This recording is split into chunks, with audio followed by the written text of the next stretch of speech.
So this is Richard and Craig. And the more astute amongst you might have noticed that we managed to dress in mindfulness uniform this morning. That's right.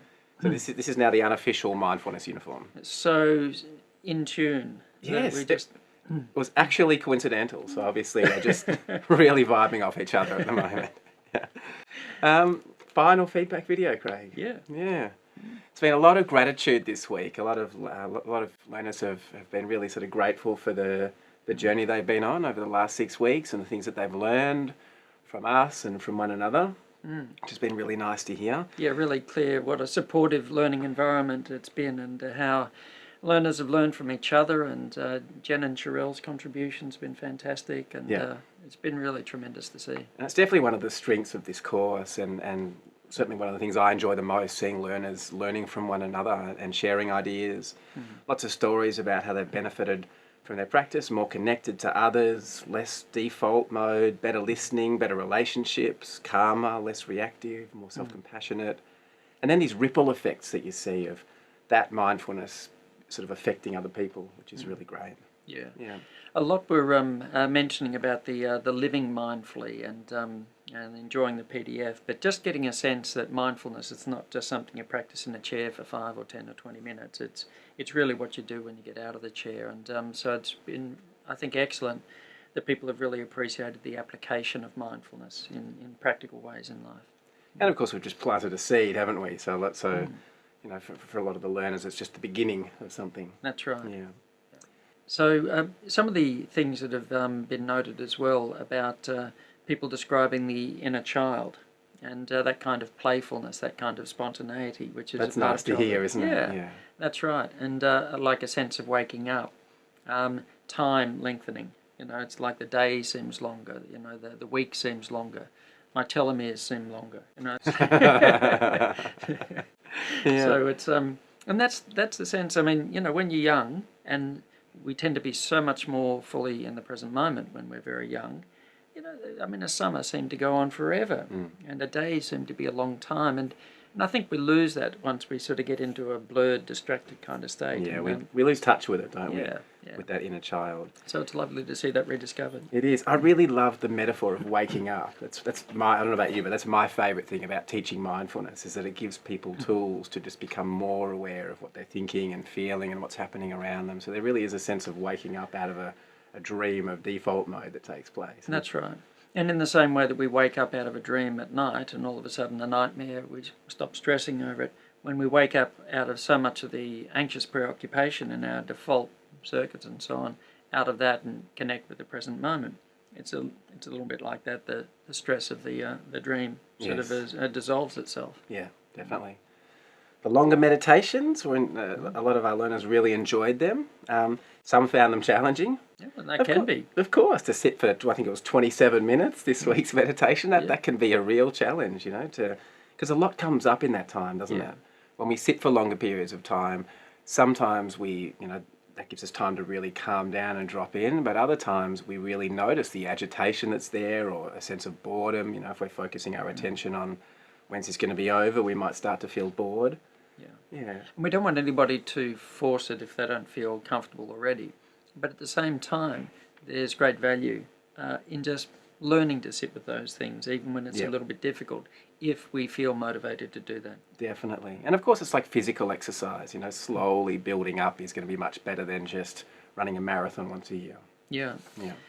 So the formal practice, a lot of people found that harder to establish in day-to-day life than the informal practice. And the mind's very good at finding reasons not to practice. The mind does that. And so it's not always that easy, especially if we're not sort of meeting with people or have a regular class that sort of reminds us and keeps us in that routine. So it's very helpful if we can, though. Yeah.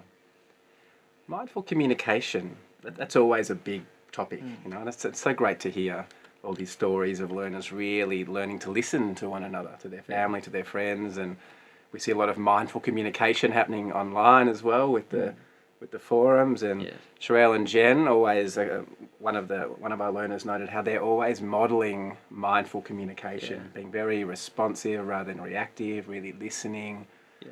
It's great to see. And we do know that they put in a lot of care and consideration into their responses, so that's really great that was really palpable for the learners. Yeah. Yeah, and as I think I said before, I love to see how, even though mindfulness really begins being about us and how we relate to ourselves, it just naturally starts to become about our relationship with others and with the world around us. And so to see that mindful communication and to hear about the improvements in relationships is often very heartening. Yes. It was attention drawn as well to some finding it challenging to make decisions, and decisions are not always easy, and the mind could consider so many options and so on. And especially when it involves others, some of the learners were talking about. Yeah, and I think one of the things that makes decisions difficult is too much thinking or overthinking it, over worrying about the outcome, rather than just being in touch in the moment with, reading the writing that's on the wall. And so sometimes a good way from a mindfulness perspective to help to make a decision is to let the thinking go. By all means, get the facts and in front of us and the information we need, but sometimes it's good just to sit with it and be still, be quiet, let the thoughts about it come and go, and then we might have a moment of illumination. It's like a pond of water. If you let the water settle, it reflects clearly, and to reflect on a problem is often not overthinking it, but allowing the thinking to settle, and then there might be a moment of clarity or insight. And mindfulness really helps us to see clearly what's happening, doesn't it? And to make more discerning choices and be more effective in our actions. Yeah, and that came up a lot in ethics as well. There was some conversation. Yeah. So we gave some examples in last week, steps about ethical actions and how mindfulness can naturally lead to that through that sense of self-awareness. And I gave an example of killing a mosquito, where if you really tune in and notice when you go to kill that mosquito, you're going to notice a lot of anger that arises before you're actually able to kill something. And as I think a few of our learners pointed out, of course it's contextual. If you're in a place where there's malaria or Zika virus, then of course maybe it's actually going to be an act of compassion for yourself to kill a mosquito. So it's and that's the thing with mindfulness, and with mindful ethics. There's no black and white. Quite often we're so used to having these black and white ways of navigating the world, but actually when we have that fixed sense of right and wrong, it gets in the way of listening. Yes. We stop actually noticing the effect of what we're doing. Yes. Whereas mindfulness offers us a very different tool, doesn't it? To really pay attention and to notice the effect of what we think and say and do on ourselves and on others, so we can start to just naturally move in the direction of ethics. Yes. Ethical behaviour. Yeah. Also, some discussion about others questioning mindfulness and. Who would dare question mindfulness? There's a different kind of questioning. There's good questioning that's a healthy skepticism, wanting to know more, wanting to sort of inquire and gently challenge. There's another kind of skepticism which is just blind dismissal, and that tends to come from an uninformed place where a person's not reflecting on deep experience and reflection, but it's just dismissing it based on perhaps what a superficial understanding of it. And so it's helpful sometimes not to feel like got to oppose that or got to justify something, but just to feel comfortable that somebody might see it differently. Maybe they'll see it differently if they do have some experience of it in the future. But that kind of resistance had this thought of, it's like taking the red pill or the blue pill in the Matrix, and mindfulness is the red pill, of course, and we wake up, and of course there's a lot of resistance to the waking up as well. In us and in everybody around us. Yeah, right? That's right. So anyway, I think it's a good metaphor. Yeah, a lot of people also early on when they start to learn about mindfulness become very enthusiastic about it and talk about it a lot, and they're telling everybody about it, and I think sometimes that contributes to that sense as well of enough with the mindfulness thing, right? So maybe just practicing it and exploring it ourselves, especially in the beginning, could be a good strategy. Yeah, and we often find it's very helpful to demystify it and to make it just very simple and practical. And sometimes rather than telling, just asking questions in such a way that helps a person to reflect on their own experience of being mindful. Have you ever noticed that? Your mind wanders. Have you ever noticed you're not taking in what you're reading? And everybody knows that. Well, that's unmindfulness. Well, mindfulness is pretty much the opposite of that. Yeah, and of course being the change, just being the mindfulness, let's say. That's right. Great, mindful leadership. Yeah. a lot of our learners were very interested in that, and particularly interested in what's happening with the House of Commons. I know you've been involved in that. Could you speak to that? Yes, well, there's a wonderful initiative over in the UK, an all-parliamentary initiative, and Oxford University have been very involved with that, and some MPs who are very much, Chris Ryan as one of them, but very much engaged with mindfulness, and now they've been delivering for the last few years mindfulness programs accessible to parliamentarians and to staff, and there's a significant proportion of them have engaged with that. That's an amazing thing. It is, it's tremendous. I think it's probably the most concerted initiative of its kind probably anywhere in the world. I had a great honour of being invited to come and give a presentation as a part of that initiative when I was in the UK last year. But it's ongoing. They've been doing some fantastic work over there. So it's really, I mean, if you want to look into it further, we can provide some links for that and can have a look at it. But it's tremendous because we really do need mindful leadership. We need people who can think broadly in a more unified way. We need people who are able to regulate their emotions better and perhaps a little more compassion in I don't know if you ever watch Parliament Time, but it doesn't look particularly mindful in there sometimes. No. So I'd love to see some of our politicians practicing this maybe before they sit as well. Yes. Yeah. And a lot of interest in education these days as well. Yeah, well, of course. It's been a real passion of ours. It's a passion of ours, and it's becoming a passion of a lot of people. You know, there's a huge interest now in mindful education. And there's so much happening. Again, maybe we could just provide some links. I mean, we could do a whole sort of feedback video just on mindful education, but there's definitely a whole lot happening. I mean, you know, our work here at Monash, where we're, you know, embedding mindfulness in the core curriculum for as many of our students as we can, creating a mindful university. That's certainly the vision that we have here.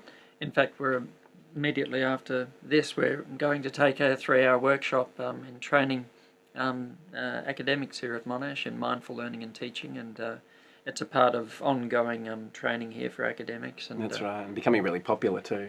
Yeah.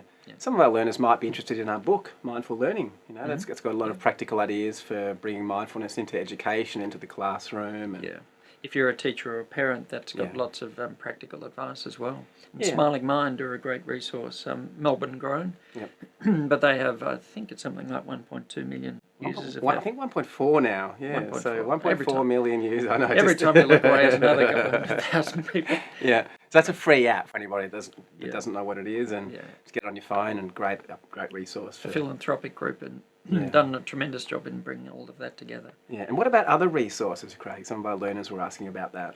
Well, we've got some recommended resources, and it's great for people to share other resources. There's so many good things out there now, and sites, and the Centre for Mindfulness at UMASS was one of the first, and of course at Oxford and Bangor, and so you know there's plenty of great things, and to share that, but also to know what's going on in your community, to connect with people who are interested, and to find out what sort of courses are around if you want to get further training, because there'll be plenty, I dare say, in your neighbourhood if you find out, and make inquiries.